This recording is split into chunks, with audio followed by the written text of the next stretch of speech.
Successful हो जाएगा, वो फोड़ देगा। अपने फ़ायदे के लिए थोड़ा छल कपट करते हो, उनको कुछ झूठ बातें बताते हो, तो ये जो इंसान करता है उसको फिर अच्छा इंसान नहीं बोला जाता है ना। तो अगर आप ये सब करते हो तभी बड़े बनोगे, ऐसे आपको बोलना? नहीं नहीं नहीं, ये कोई फॉर्मूला नहीं है बड़े बनने का। अब इसके दो पर्सपेक्टिव हैं, दो। एक, आप लोगों को खुलेआम कॉटन बता के फाइबर बेच रहे हो, वो बेईमानी है। तो यू फील ह्यूमैनिटी होनी चाहिए सब में? ह्यूमैनिटी होनी चाहिए। बाकी तो यार बिजनेस के डेफिनेशन क्या है कि जो गंजों के देश में कंघा बेचा है। अब आपने कहा कि साहब च्यवनप्राश है हमारा, इसको खाने से आपके अंदर घोड़े जैसी ताकत आ जाएगी। चलो यार, घोड़े जैसी ना है, कम से कम गधे जैसी भी तो आ जाए। जिसके च्यवनप्राश खा के चूहे जैसी भी ताकत ना आए, वो बेईमान, वो धूर्तता हो गई। भाई हम तो मान के चलते हैं ना कि यार 100% तो कुछ होगा, कुछ हुआ नहीं है, मान के चलते हैं। जैसे मैं कोचिंग देता हूँ लड़कों को, मैं इसको पढ़ाता हूँ, तो मैं उनको बोलता हूँ कि देख भाई 100% तो ना पढ़ा पाएंगे, वो तो पक्का है। तो लड़के भी कहते हैं ठीक है सर, कोई बात नहीं। तो जब मैं उनको 60% पढ़ाता हूँ और एकदम शानदार कि साहब ऐसे पढ़ना है, जैसे मैं वर्ल्ड वॉर पढ़ाता हूँ, मैं कहता हूँ यार वर्ल्ड वॉर का मुंबई गए हो? हाँ सर। छोटा राजन दाऊद इब्राहिम के बारे में सुने हो? हाँ सर सुने। क्या था वो?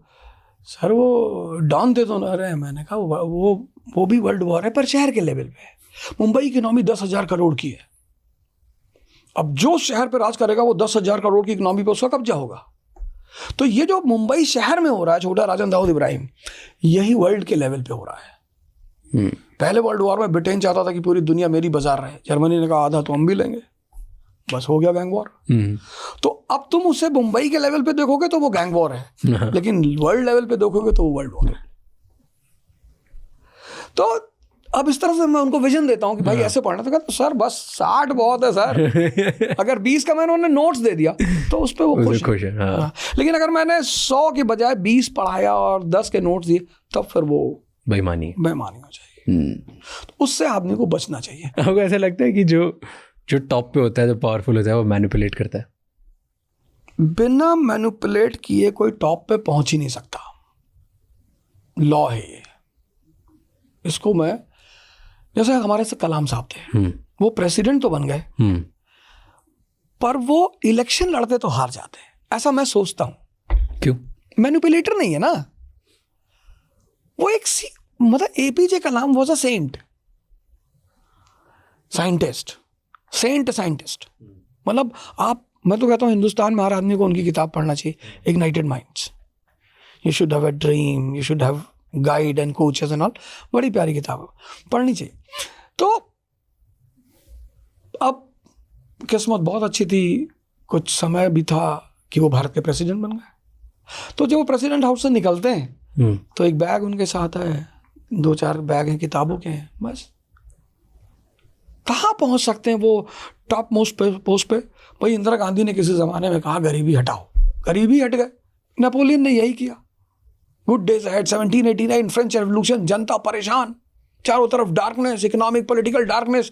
समझ गया कि यार अंधेरा छाया हुआ, थोड़ा सा रोशनी दिखाओ इनको। उसने रोशनी दिखा दी, वो 1799 में फ्रांस का प्रेसिडेंट बन गया।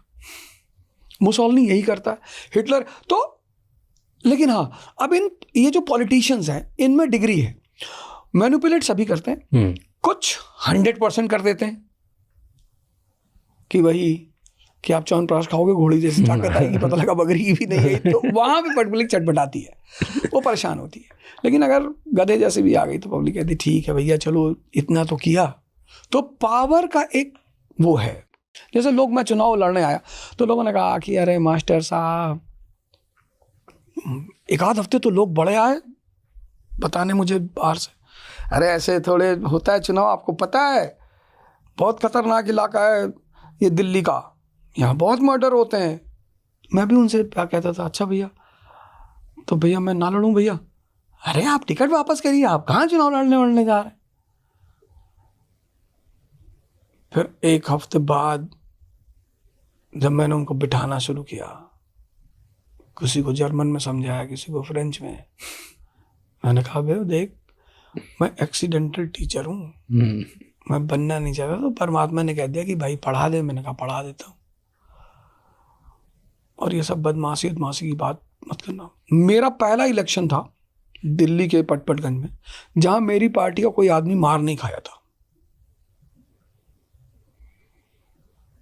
कैसे? उससे पहले जितने इलेक्शन हुए मेरी पार्टी के एक आध आदमी मार ही खाया। क्यों? कमजोर पर सीधे साधे लोग हैं भाई, नहीं बोलते थे कुछ। तो आपने क्या किया ऐसा? नहीं, करना क्या था, मैंने कुछ कहा नहीं। मैंने कहा भैया मैं तो अहिंसा का पुजारी हूं, पर मैं कृष्ण से बहुत प्यार करता हूं, हमसे बदतमीजी मत करना, बाकी तो हो गई ठीक है। आप बोले मैं हिंसा का पुजारी हूँ, आपने बंदूक चलाई है, मैंने पढ़ा था कहीं पे। चलाई क्या, मतलब अब कभी कभी सरकमस्टेंस हो जाते हैं, बस ऐसे हो गया, एक सिचुएशन हो गई तो। और हमारा जो इलाका है, हमारा जो ये क्षेत्र है, वो एग्रीकल्चरल डोमिनेंट एरिया है फ्यूडलिस्टिक। मतलब वहाँ अगर आप ज़मीन के साथ, एक बड़ा प्यारा कॉन्सेप्ट है लैंडलॉर्ड। जैसे लोग मुंबई में क्यों रहना चाहते हैं, आप जॉब करते हो, शाम को घर आते हो, सोसाइटी है आपकी, आप एक सेटल्ड और शांतिपूर्वक लाइफ जीते हो। अभी गणपति बप्पा आ रहे हैं, लोग सब मनाएंगे, नाचेंगे, गाएंगे, खुशी रहेंगे। पर लैंडेड एरिस्टोक्रेसी का एक नियम है फ्यूडलिज्म का, कि अगर आपके पास ताकत नहीं है तो आप जमीन पर कब्जा नहीं रख सकते हो, आपको लड़ना आना ही चाहिए। इसलिए बहुत सारे जो लोग यूपी, बिहार, बंगाल, उड़ीसा से आते हैं, यहाँ सेटल हो जाते हैं, वो वापस नहीं जाते, क्योंकि यहाँ पीसफुल लाइफ है, पीसफुल है, ग्रोथ है, शांति है, सोसाइटीज में सब एक दूसरे से मिल के रहते हैं, हंसते बोलते, किसी या किसी से कुछ जमीन का मामला ही नहीं, ज़्यादा होगा पार्किंग का होगा, वो भी सुलझ जाएगा। तो इसलिए लोग यहाँ। बट एक कॉन्सेप्ट होता है ना ह्यूमन साइकोलॉजी में, लेकिसिज्म, कि अल्टीमेटली तो ह्यूमन ग्रीड डिजास्टर और डिस्ट्रक्शन चाहती है, पीसफुल ज़्यादा लाइफ नहीं चाहती। थोड़ा तो ड्रामा चाहिए हमें, थोड़ा तो हम क्रेव करते हैं सबकॉन्शियसली कि थोड़ा डिस्ट्रक्शन रहे लाइफ में। उतना वो तो बॉलीवुड में देख लेते हैं ना पहले ये जो चीज़ थी जो फुलफिल नहीं कर पाते थे वो बाहर। अभी क्या है ना कि बहुत सारी चीज़ें तो वो वर्चुअल देख लेते हैं, एंजॉयमेंट वर्चुअल। सुहागरात की सीन टीवी में देख लिया, खुश हो गए, मस्त है। हिंसा देख लिए, मस्त है, ताली बजा दिया, देख लिया मिथुन चक्रवर्ती को साइकिल उठा के गोलियां रोकते हुए, उसी में मस्त है। तो जब चीज दिख ही रही है पर्दे पे तो काम तो चल ही रहा है ना सारे इमोशंस वहाँ हो जाते हैं। हाँ, वो अपना कर लेते हैं। बॉलीवुड को पता होता है कि किसको क्या चाहिए। वो अमेरिका में ना बहुत सारी चीज़ें, अमेरिकन लीडर्स और उनके पावर और ह्यूमन बिहेवियर के बारे में पढ़ता हूँ, मुझे मज़ा आता है देखने में, क्योंकि उनके बारे में लिखा हुआ ज़्यादा गया हुआ है और मॉडर्न वर्ल्ड एग्जाम्पल ज़्यादा उनके पास है, तो पढ़ता हूँ। उनमें ना एक चीज़ आती है जिससे अमेरिकन सोसाइटी काफ़ी ओके है और वो इंडियन सोसाइटी नहीं है। The word is dark psychology. उन्हें मज़ा आता है और वो उसको यूज़ करते हैं as a tools, as techniques, as tactics. आपका भी उस सब्जेक्ट में रुझाव है? बहुत ज़्यादा। एक किताब है presidents of war, American presidents की स्टोरी है। अच्छा, उसको यार पढ़ना ज़रूर, वो शानदार किताब है। Right from the very beginning, Washington से लेकर अभी तक की किताब है वो। नहीं, तो एक सिंपल लैंग्वेज में जो ये देख रहा है पहली बार, उसको अगर बताना डार्क साइकोलॉजी होती क्या है तो कैसे बताओगे? मतलब मेरा मानना ये है कि साइकोलॉजी बड़ी प्यारी साइंस है, इंडस्ट्रियल रेवोल्यूशन की देन है वो। अगर वो नहीं पैदा होती तो ब्रांड कभी नहीं पैदा होता। Brand is the outcome of psychology. Psychology ने बड़ी मदद की कैपिटलिस्टों की कि आदमी को मन को चेंज कैसे करना है, कब उसे फटे पैंट पहनाने हैं, कब उसे कलर्ड शर्ट्स पहनानी है, कब। और साइकोलॉजी, ब्रांड और बॉलीवुड, इन तीनों का बड़ा गहरा रिलेशन है। क्या? जैसे किसी ब्रांड को प्रमोट करना होता है, अगली मूवी में एक्टर और एक्ट्रेस वही चीज पहनते हैं वो तो कैपिटलिज्म की वजह से पैसा हर जगह बढ़ता है इसलिए। हाँ, बिल्कुल। तो वो ब्रांड जो है, ब्रांड मतलब हमें कहाँ पता चला कौन सी घड़ी अच्छी, कौन सी कार अच्छी है, कौन सा कंट्री अच्छी है, सब बॉलीवुड की देन है।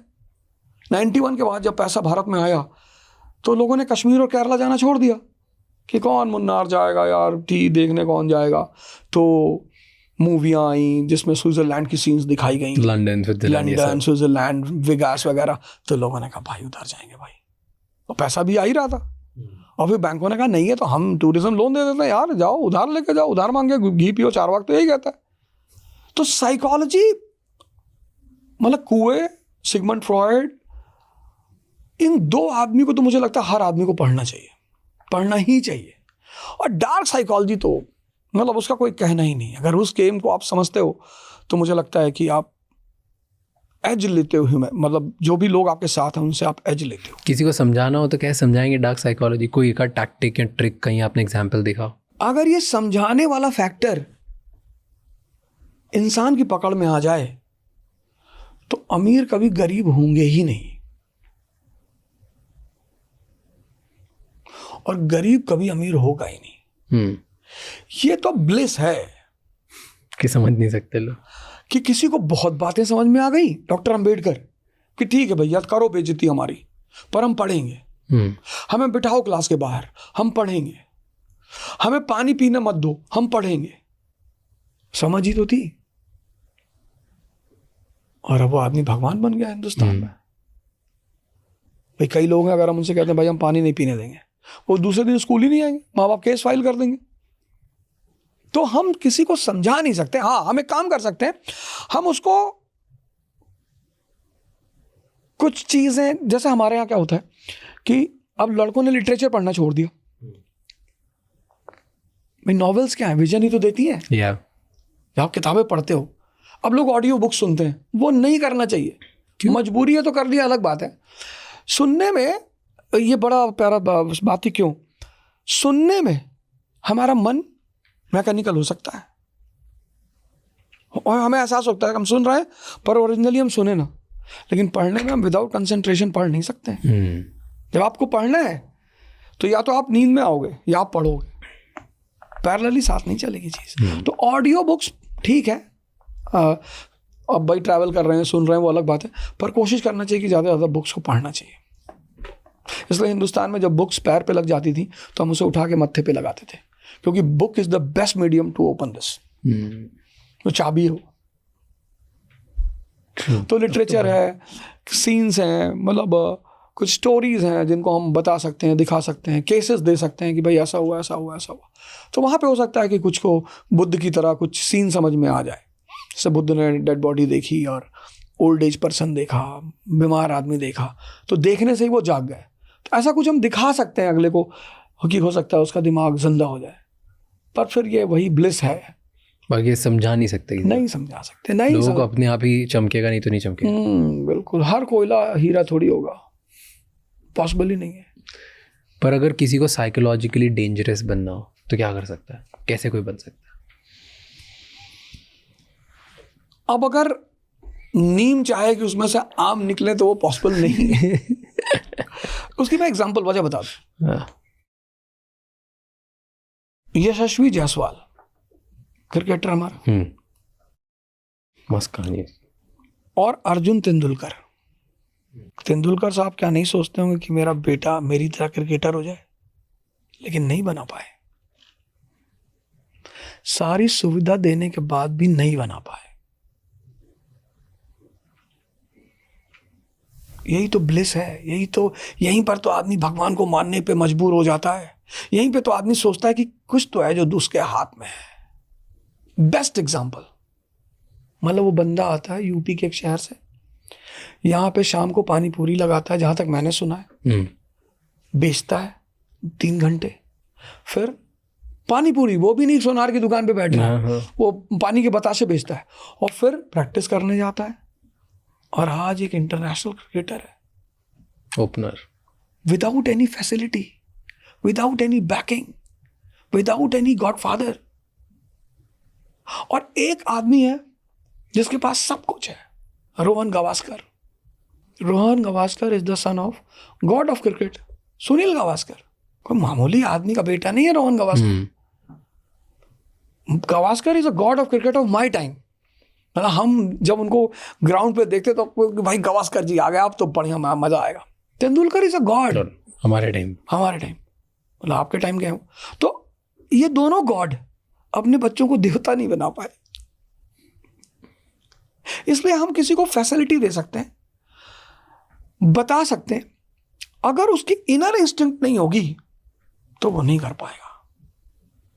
इनर इंस्टिंक्ट बहुत जरूरी है कुछ भी बनने के लिए। जैसे आईएएस की तैयारी करने बहुत लड़के आते हैं, बहुत, पर बहुत ऐसे लड़के आए मेरे पास, जैसे अभी हमारा एक IPS ऑफिसर है सैफिन हसन, गुजरात में, भावनगर में शायद उसकी पोस्टिंग है। बहुत सिंपल घर का लड़का, बहुत सिंपल, फर्स्ट अटेम्प्ट IPS। और क्या थॉट्स हैं उसके, क्या मतलब एक्सप्लेनेशन है। शशांक त्रिपाठी, अभी he is a DM of Barabanki, 5th rank, Sanskrit optional से, IITN। निशा ग्रेवाल एक लड़की अभी CDO है बुलंदशहर की, और फादर उसके, बाबा ग्रैंडफादर टीचर, फादर है शायद इलेक्ट्रिक विभाग में, सिंपल बैकग्राउंड की लेडी, 51 रैंक। ये 3 एग्जाम्पल मैंने दिया कि ये सब सामान्य घर के लड़के हैं। और मैंने देखा कि कैपिटलिस्ट के घर का बेटा, DGP के घर का बेटा, IAS के घर का बेटा, मतलब ऐसे ऐसे लड़कों को मैंने देखा जिन्होंने, फादर ने वहां फ्लैट दे रखा था करोल बाग में, एक ड्राइवर रखा था, एक कुक रखा था, एक नौकर रखा था, कुछ नहीं हो। उसी को हम बोलते हैं इंस्टिंक्ट। तुम्हारे अंदर है कि नहीं है। जैसे जब अफेयर होता है और 2 बजे रात में लड़की कहती कहाँ हो, लड़का कहता तुम्हारे दिल में है। वही अगर माँ बुला ले पानी देने के लिए तो उसको दर्द हो जाएगा, कहेगा सर दर्द करने लगा, तुमने नींद में से उठा दिया, फलाना हो गया। इंस्टिंक्ट आदमी को बनाती है, आप उसे कुछ बना नहीं सकते। कई पेरेंट्स आते हैं मेरे पास, साहब हमारे लड़के को IAS बना दीजिए। अरे मैंने कहा यार जिस दिन बनाने लगे ना, उस दिन मुकेश अंबानी से ज़्यादा पैसा मेरे पास होगा। तो कितने अरबपति लोग हैं जो चाहते